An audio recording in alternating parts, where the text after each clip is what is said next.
Wave front construction आ गया था। हाँ सर। अच्छा, वेव फ्रंट कंस्ट्रक्शन से क्वेश्चन आते हैं। एक दो और एग्जांपल जो बचा हुआ है उसको डिस्कस करता हूँ। जैसे मान लो कि एक कॉन्वेक्स है, एक कॉन्वेक्स मिरर गिवन है, कॉन्वेक्स मिरर, और यहाँ पे ऑब्जेक्ट है। तो इंसिडेंट और रिफ्लेक्टेड वेव फ्रंट को शो करें। Represent incident and reflected wave front. क्या शेप हो जाएगी बताओ? इंसिडेंट और रिफ्लेक्टेड वेव फ्रंट की शेप कैसी होगी?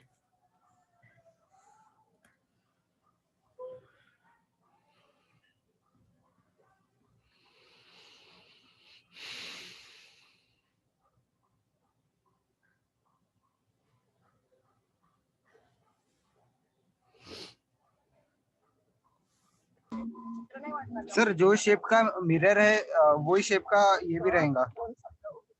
क्या इंसिडेंट? नहीं सर, रिफ्लेक्टेड और इंसिडेंट। हाँ, पहले रे डायग्राम इंसिडेंट बना का लेता हूँ। सर रे डायग्राम पहले बना लेता हूँ। ऐसे कुछ गया होगा लाइट रेज इस पे, और रिफ्लेक्ट होकर के ऐसे रिफ्लेक्ट हुआ होगा। रे डायग्राम में तो ऐसे ही बना सकते हैं, और ये दोनों कहीं आकर के यहाँ पे मिला होगा। ज्योमेट्री में हम लोग ऐसे बनाते हैं। ये ऑब्जेक्ट हो गई और इसकी यहाँ पे इमेज बन जाएगी। नहीं तो यहाँ पे अगर आप देखो ना, तो इंसिडेंट वेव ना डाइवर्जिंग है, तो इसकी वेव फ्रंट इस शेप की हो जाएगी।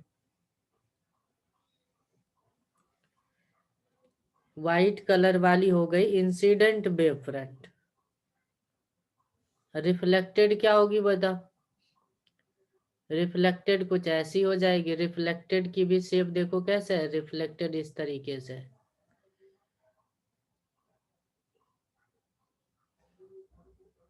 इस तरीके से रिफ्लेक्टेड है, तो इसकी वेव फ्रंट ऐसी हो जाएगी।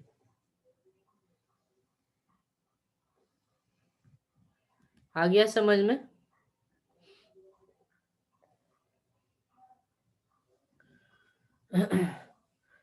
मान लो एक कॉन्वेक्स लेंस की बात करता हूँ। कॉन्वेक्स लेंस, कॉन्वेक्स लेंस कैसी होती है? इस तरीके के शेप की होती है, या इसको हम लोग ऐसे भी दिखाते हैं ज्योमेट्रिकली, उतना कंस्ट्रक्शन ना करते हुए केवल ऐसे लिख देते हैं। ये कॉन्वेक्स लेंस हो गई।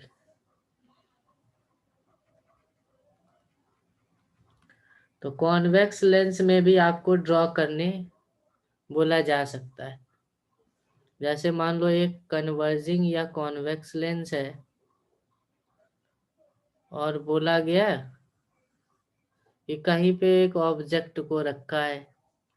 कहाँ पे ऑब्जेक्ट को रखो? कहीं पे भी रख दिया, मान लो यहाँ पे रख दिया, एफ और सी के बीच में कहीं पे रख दिया। तो आपको बताना है, आपको ड्रॉ करने incident and refracted wave front. यहाँ पे ऑब्जेक्ट है, यह है कन्वर्जिंग लेंस। इंसिडेंट और रिफ्रैक्टेड वेव फ्रंट बनाने कैसी होगी बताओ?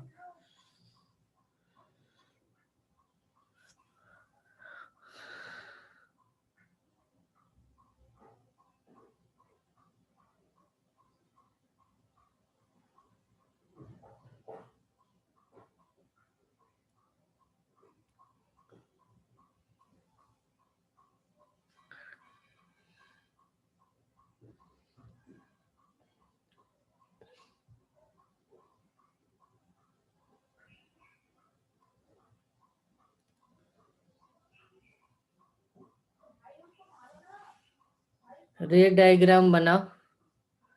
ऑब्जेक्ट को सी और एफ के बीच रखेंगे तो इमेज कहाँ बनेगा, पहले ये बताओ। ऑब्जेक्ट को सी और एफ के बीच में रखेंगे तो इमेज कहाँ पे बनेगा? सर सी और एफ के बीच में। सी और एफ के बीच। ये तो ऑब्जेक्ट है ना, इमेज कहाँ बनेगा?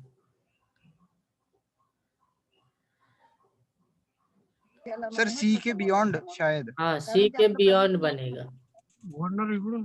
यहाँ कहीं मान लो बना, यहाँ कहीं मान लो बना इमेज। तो ये इमेज कैसे बना होगा? यहाँ से लाइट गई होगी इस तरीके से, और यहाँ से रिफ्रैक्ट होकर के इसके पास गई है।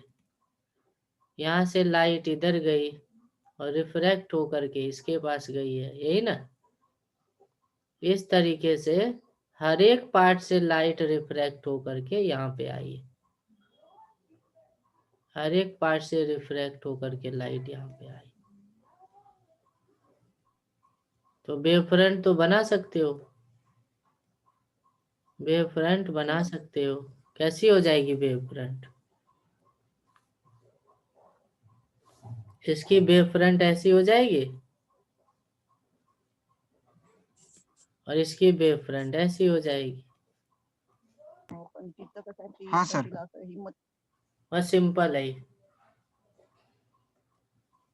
लेकिन माइंड में रखना है कैसी होती है। इसी तरीके से मान लो अगर आपके पास एक कॉनकेव लेंस है। कॉनकेव लेंस को हम लोग ऐसे भी डिनोट करते हैं ज्योमेट्रिकली, कॉनकेव लेंस। तो कॉनकेव लेंस में कहीं पे भी अगर आप रखोगे ऑब्जेक्ट तो इमेज क्या बनती है? इमेज वर्चुअल बनती है।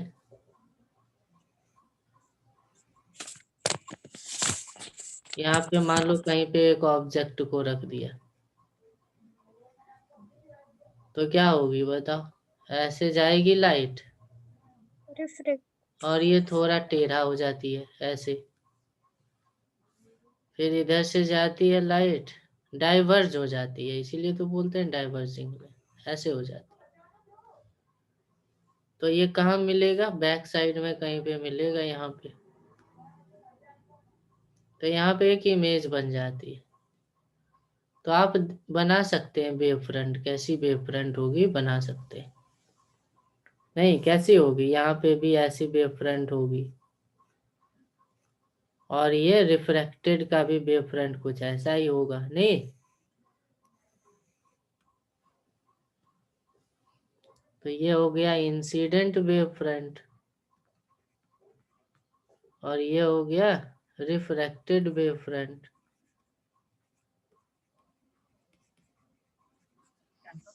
इस तरीके से बना सकते हैं हम। लास्ट एक बचा है प्रिज्म। प्रिज्म की बात करता हूँ। प्रिज्म में कैसे बनेगा? मान लो एक प्रिज्म दी गई है और इसमें लाइट इस तरीके से जा रही है।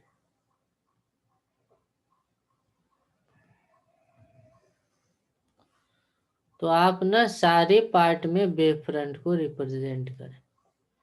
एक पार्ट हो गया ए से बी, एक पार्ट हो गया हमारा ए से बी, दूसरा पार्ट हो गया बी से सी, या तीसरा पार्ट हो गया सी से डी। सारे पार्ट में ड्रॉ करने हैं वेव फ्रंट को। Draw wave front, draw wave front, wave front को ड्रॉ करेंगे।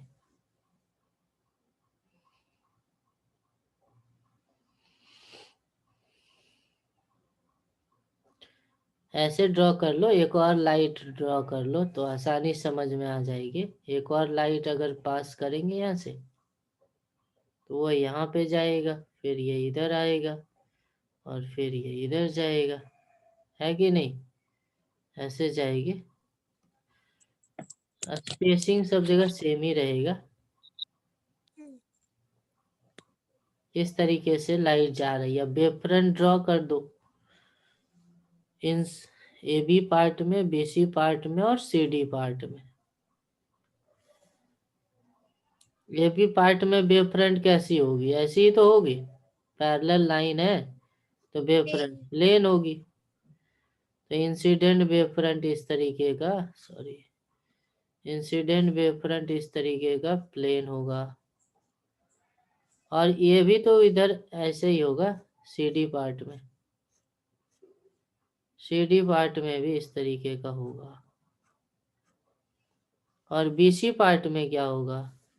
बीसी पार्ट क्योंकि डेंसर है, क्या है? डेंसर मीडियम है, तो ये वाली स्पेस कम हो जाएगी, स्पेस क्या हो जाएगी? कम हो जाएगी।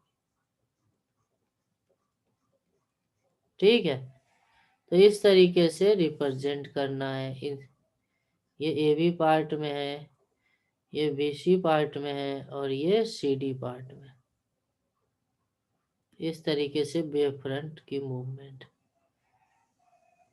ठीक है,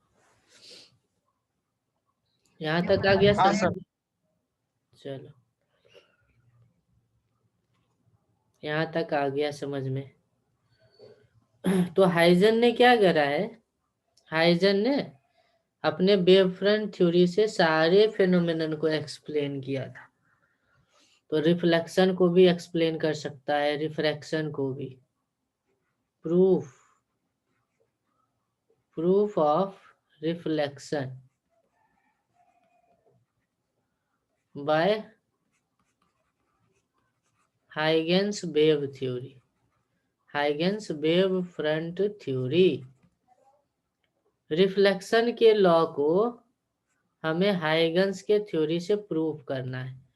प्रूफ करने की जरूरत तो जेई में या नीट में है नहीं, फिर भी हमें प्रूफ करना पड़ेगा। पता है क्यों? क्योंकि कुछ ऐसे क्वेश्चंस रहते हैं ना, उसके प्रूफ से, जब तक प्रूफ आपके माइंड में क्लियरली स्पेसिफाइड नहीं रहेगा ना, तो आप गलत कर देंगे। तो लॉ ऑफ रिफ्लेक्शन है क्या? पहले ये बातें, लॉ ऑफ रिफ्लेक्शन क्या कहता है कि incident reflected, incident ray, reflected ray and normal of the surface, ये तीनों कोप्लेनर होते हैं। क्या होते हैं? एक ही प्लेन में होते हैं। पहला ये लॉ है। और दूसरा क्या है आपको पता है? Angle I equals to angle R, यही तो है इन रिफ्लेक्शन की लॉ। तो ये दोनों स्टेटमेंट को प्रूफ करेगा। कौन प्रूफ करेगा? हाइगेंस का वेव फ्रंट थ्योरी। मेनली हमें इसको प्रूफ करना है। ये तो सिंपल है, मेनली सेकेंड लॉ को हमें प्रूफ करना है। तो देखेंगे प्रूफ में क्या क्या चीजें हैं। जैसे मैं मान लेता हूँ एक मिरर मान ले रहा हूँ, दिस इज अ मिरर। तो अगर ये एक मिरर है और यहाँ से मान लो लाइट आ रही है, इधर आई लाइट, पैरेलल इंसिडेंट हो गई। लाइट क्या हो गई? इंसिडेंट हो गई। तो क्या होगी रियल में यहाँ पे वेव फ्रंट आती है।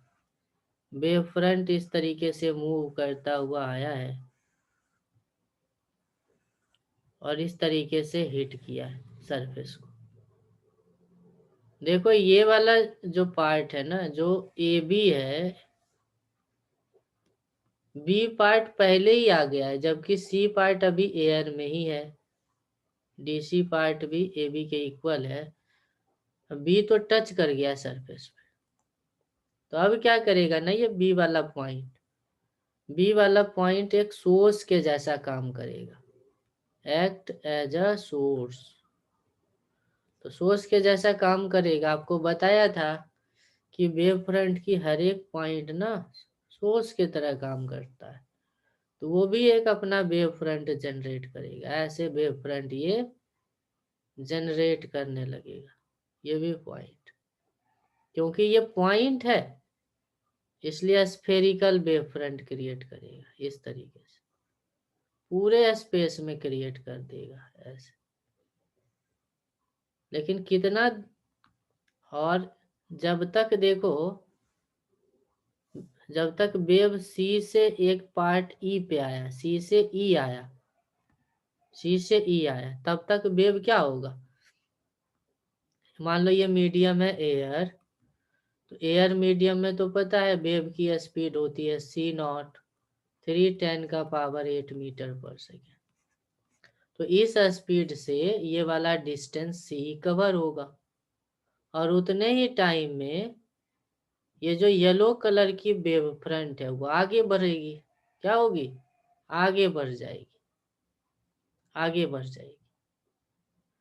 तो जो रिफ्लेक्टेड वेव होगा उसको कैसे दिखाएंगे, रिफ्लेक्टेड वेव ये हो गई, और किसी समय के बाद जब ये वाला पॉइंट यहाँ पे आएगा, ये वाला पॉइंट यहाँ पे आएगा, तो फिर ये खुद का वेव फ्रंट क्रिएट करने लगेगा ऐसे।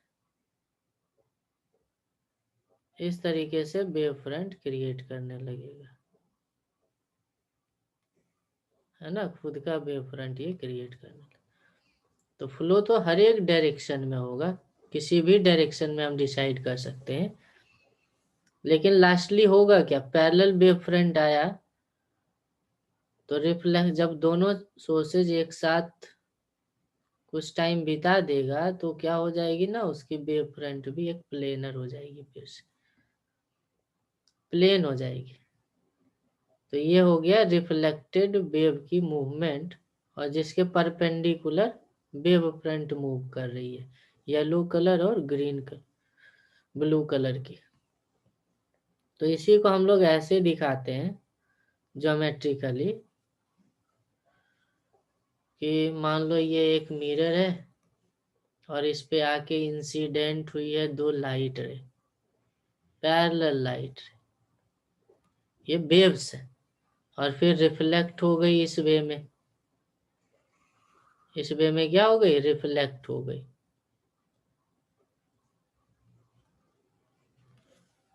तो ये वाला जो एंगल है, ये वाला जो एंगल है, हम लोग इसी को क्या बोलते हैं, एंगल ऑफ इंसिडेंस आई। और जो रिफ्लेक्टेड एंगल है उसको हम लोग बोलते हैं आर, ये वाला एंगल हो गया आर।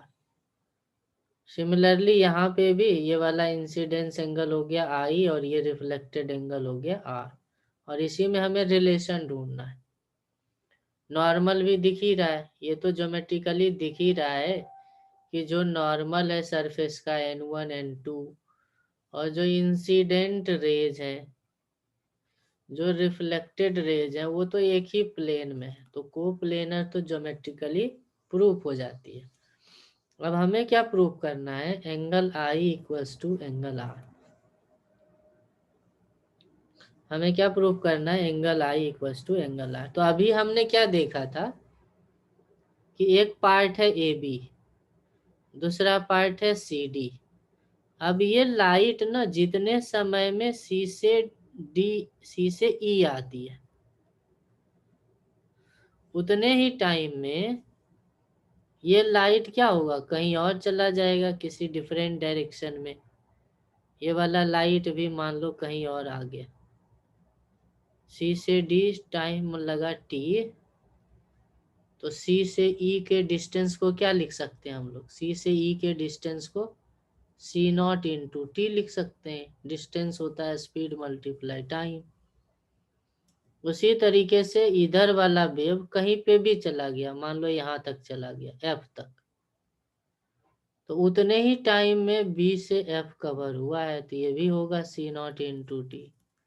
तो सीई और बी एफ क्या होगा, सेम होगा, सीई और बी एफ क्या होगा, सेम होगा।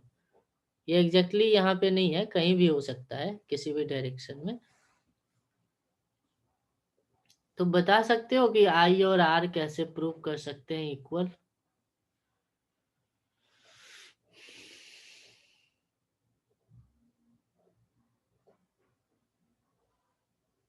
जल्दी बताओ।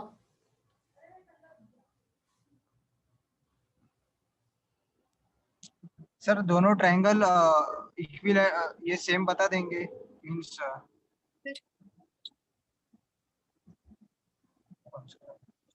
कौन सा ट्रायंगल सेम? सर BFE और हाँ, इस साइड का एक ट्रायंगल तो देखो बन रहा है ये बी ई और सी, और हाँ दूसरा सर ट्रायंगल कौन सा बन रहा है? एक बन रहा है बी एफ और ई, यही बन रहा है ना? हाँ सर और गिवन इंफॉर्मेशन क्या है? गिवन इंफॉर्मेशन है कि सीई की वैल्यू बी एफ के इक्वल है।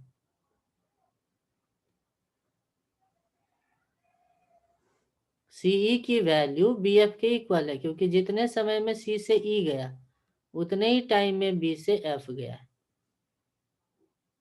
नहीं, और एंगल कौन सा है? एंगल देखो ये आर है तो ये वाला 90 डिग्री एंगल है। तो ये आर है तो ये हो गया 90 माइनस आर, तो ये आर हो गया। तो ये वाला एंगल हो गया आर। नहीं, हाँ ये सर एंगल हो गया आर। और देखो कौन सा है? ये वाला आई है, ये वाला आई है। एंगल देखना जरा, ये आई है और ये हो गया बी से एफ, भी तो उसी बी से सी और बी से एफ लाइन में तो कोई चेंज नहीं लिया हूं ना। देखो बी से सी और बी से एफ सेम ही लाइन पे है। बी से सी और बी से एफ सेम लाइन पे है,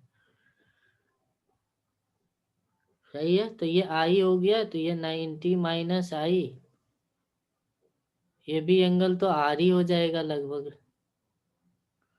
आई के रूप में कैसे लिखोगे? ये आई है तो ये 90 माइनस आई, और ये पूरा 90 है तो ये आई हो जाएगा। होगा कि नहीं होगा? ये दोनों एंगल, ये एंगल हो जाएगा आई और ये वाला एंगल भी हो जाएगा आई। होगा कि नहीं होगा?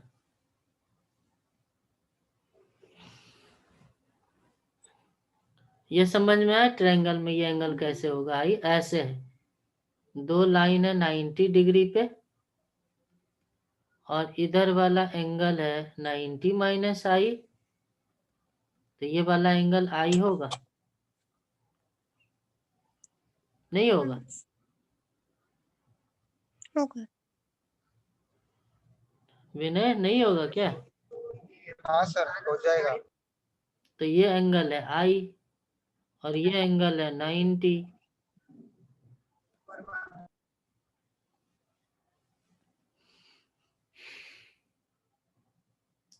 ये सही है?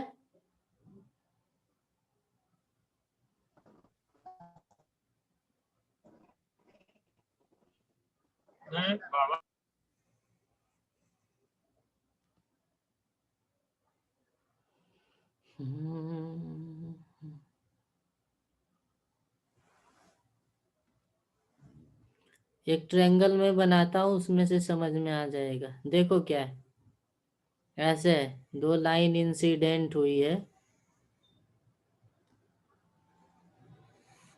और इस तरीके से रिफ्लेक्ट हुई है।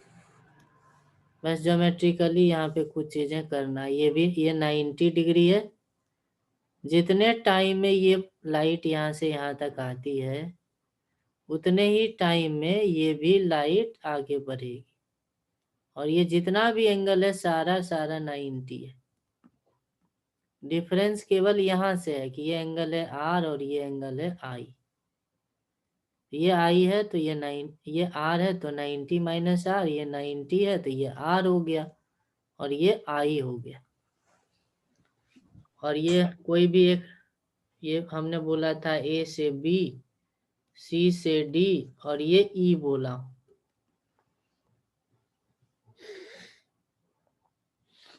तो देखो क्या है इस ट्रायंगल में, अगर आप साइन आई लिखेंगे तो साइन आई क्या होगा बताओ? साइन आई होगा CE upon upon BE। Sine R लिखेंगे तो क्या होगा? Sine R BC upon B. BC upon BE होगी। तो BC और BE सेम ही तो है। देखो रिफ्लेक्टेड वेव फ्रंट भी तो पैरेलल होती है, ये हमें पता है। पैरेलल प्लेनर रहेगा तभी तो लाइट पैरेलल जाएगी ना।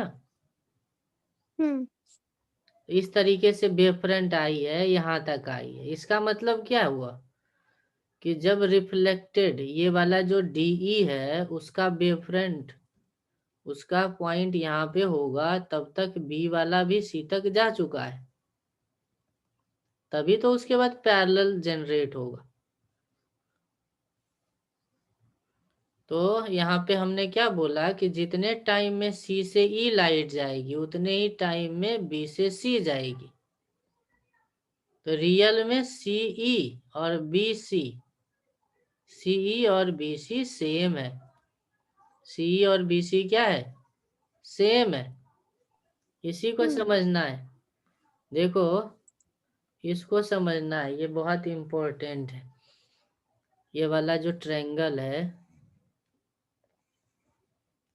ये जो ट्रायंगल है जिसमें ये वाला एंगल है I, ये एंगल है R, ये 90 डिग्री है, और यहाँ पे एक पैरेलल वेव फ्रंट आके हिट किया है। तो देखो इंसिडेंट वेव फ्रंट क्या है? प्लेनर। ये वाली प्लेन यहाँ तक इस तरीके से आई, इस तरीके से। उसके बाद क्या हो रहा है? उसके बाद रिफ्लेक्टेड भी तो पैरेलल ही जाती है। तो पैरेलल कब जाएगी? जब वेव फ्रंट होगा प्लेनर। प्लेनर वेव फ्रंट से ही लाइट पैरेलल जा सकती है। वो जनरेट कहाँ होगी? यहाँ पे देखो। इसका मतलब है इंसिडेंट और रिफ्लेक्टेड प्लेनर तभी होगी जब जितने समय में यहाँ से लाइट यहाँ आई उतने ही टाइम में लाइट यहाँ से यहाँ आ गई, तभी तो फिर साथ होगा ना दोनों, तभी वो साथ हो पाएंगे। तो वही यही चीजें इंपॉर्टेंट है जो समझने वाला है। केवल यही चीज है जो कंफ्यूजिंग है।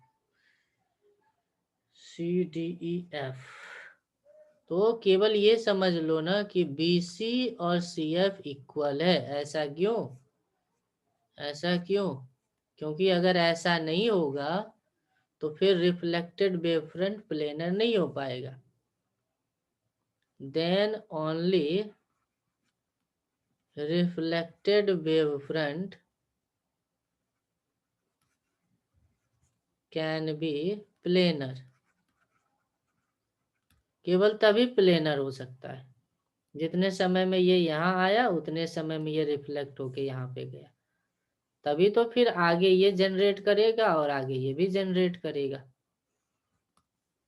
Secondary wave fronts.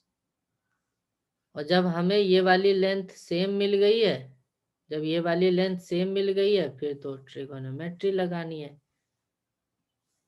जब हमें पता चल गया कि इस ट्रायंगल में ये इक्वल है, ये 90 है, ये I है और ये R है, तो बताओ क्या बोल सकते हो? I इक्वल्स टू R नहीं बोल सकते? हाँ। जब ये साइड लेंथ सेम हो गया तो एक हाँ सर, सामने वाला एंगल भी सेम होगा कि नहीं सेम होगा? हाँ, हो जाएगा। तो इस तरीके से प्रूफ हो जाती है रिफ्लेक्शन की लॉ। इसी तरीके से लॉ ऑफ रिफ्रैक्शन को भी प्रूफ करेंगे। लॉ ऑफ रिफ्रैक्शन में क्या होती है? Mainly Snell's law. मेनली हमें क्या करनी है? स्नेल्स लॉ को प्रूफ करनी है। क्या है? μ2/μ1 sine I over sine R, यही तो होती है ना? किसके हेल्प से प्रूफ करनी है? With the help of Huygens wave theory, Huygens wave front theory. Wave front के हेल्प से इसे प्रूफ करनी है। क्या होगी प्रूफ? तो मैं मान लेता हूं, देखो यहाँ पे एक सरफेस, इसकी ये μ1 हो गया, ये μ2 हो गया, और लाइट पैरेलल वेव फ्रंट देखो यहाँ आकर के हिट करती है, पैरेलल वेव फ्रंट। तो आपको पता है, मान लो अगर μ2 μ1 से ग्रेटर है तो वो बेंड कर जाएगी, नहीं, थोड़ी सी बेंड कर जाती है, इधर थोड़ी सी बेंड कर जाती है, लेकिन रहेगी प्लेनर ही। पैरेलल है तो पैरेलल ही रहती है, ऐसा ज्योमेट्रिकली हम देख चुके हैं। तो अगर हमें इसका वेव फ्रंट ड्रॉ करना होगा तो कैसा ड्रॉ करना होगा बताओ? ऐसा ही तो वेव फ्रंट होगा इसका, planar wave front. Planar wave front आकर के यहाँ हिट किया है, देखो अब ये अभी हवा में ही है, μ1 में ही है, जबकि ये μ2 में अब एंटर करने जा रहा है। तो जितने टाइम में ये लाइट यहाँ से यहाँ आएगा, उतने टाइम में ये थोड़ा कम डिस्टेंस ट्रेवल करेगा, क्योंकि इसे मूव करना है डेंसर में, और ये रेयरर में है तो ज्यादा चलेगा, नहीं?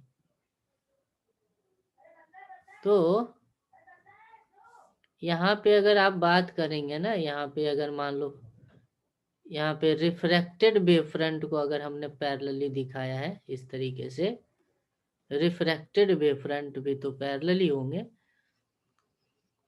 तो जितने समय में ए से बी पे आएगा लाइट, उतने ही टाइम में सी से डी पे आ जाएगा, ताकि दोनों ना एक समय पे यहाँ पे आ जाए, और आगे के वेव फ्रंट्स को वो प्लेनर बना सके, आगे के वेव फ्रंट्स को क्या बना सके? प्लेनर बना सके। और आपको पता है कि ये वाला एंगल क्या होती है? आई होती है, एंगल ऑफ इंसिडेंस होती है, और ये हो जाएगा 90 माइनस आई। और आगे बता सकते हो एंगल कौन सा होगा? जल्दी से बता दो, ये वाला एंगल कौन सा? ये एंगल तो 90 है, क्योंकि वेव फ्रंट वेव के साथ 90 बनाता है, तो ये वाला भी एंगल 90 हो गया।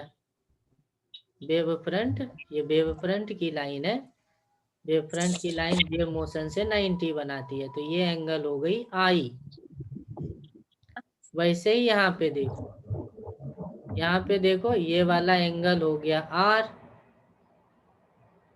और ये टोटल एंगल है 90। टोटल एंगल क्या बनाती है? ये वेव फ्रंट की लाइन है जो वेव के साथ 90 का एंगल बनाती है। तो आप बता सकते हो ये वाला एंगल अगर आर है तो ये एंगल कितना होगा? कितना होगा? या ये एंगल कितना होगा? कोई भी एक बता दो। ये आर है तो ये 90 माइनस आर होगा, और ये 90 माइनस आर है तो ये आर होगा। तो देखो दो ट्रायंगल बना है, उसको अगर ध्यान से देखेंगे तो आंसर बन जाएगा। एक ट्रायंगल ऊपर में बना है ऐसे, यहाँ 90 डिग्री है, पॉइंट ए है, ये पॉइंट बी है, और ये सी है, ये वाला एंगल है आई। और दूसरा एक ट्रायंगल बना है इसके ठीक नीचे,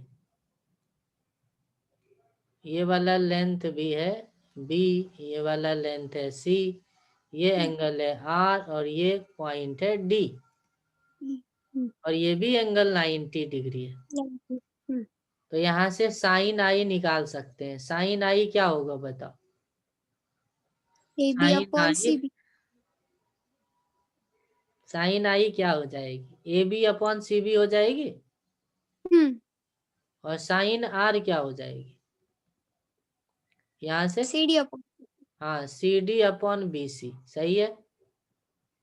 अब इसको डिवाइड कर दो, तो बी सी तो कट गई, तो sine I by sine R क्या होगी? Sine I by sine R होगी A B upon C D.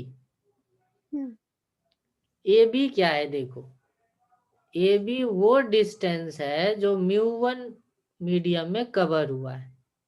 हाँ। तो डिस्टेंस को देखो मैं क्या लिख सकता हूँ, स्पीड हो गई C naught by mu one. Mu one medium में स्पीड तो यही रहेगी।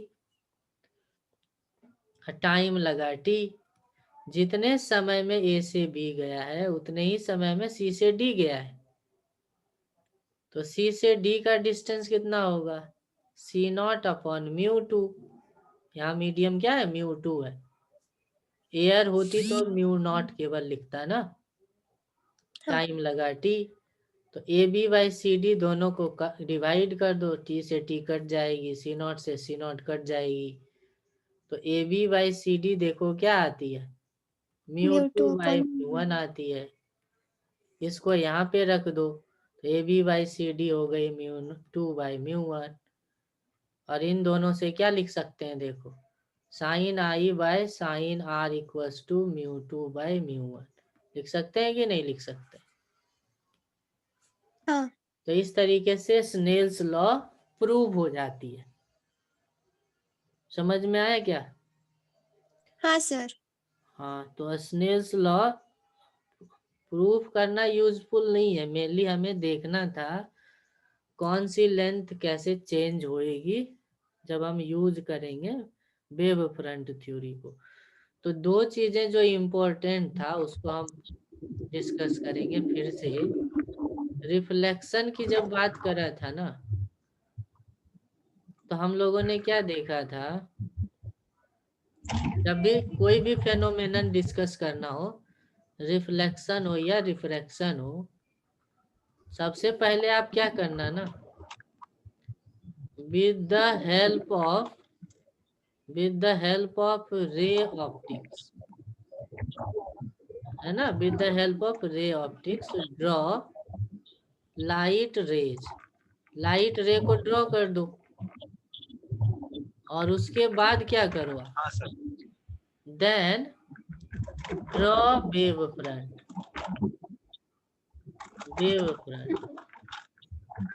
तब फिर वेव फ्रंट ड्रॉ करो और उसके बाद यूज करो ज्योमेट्री।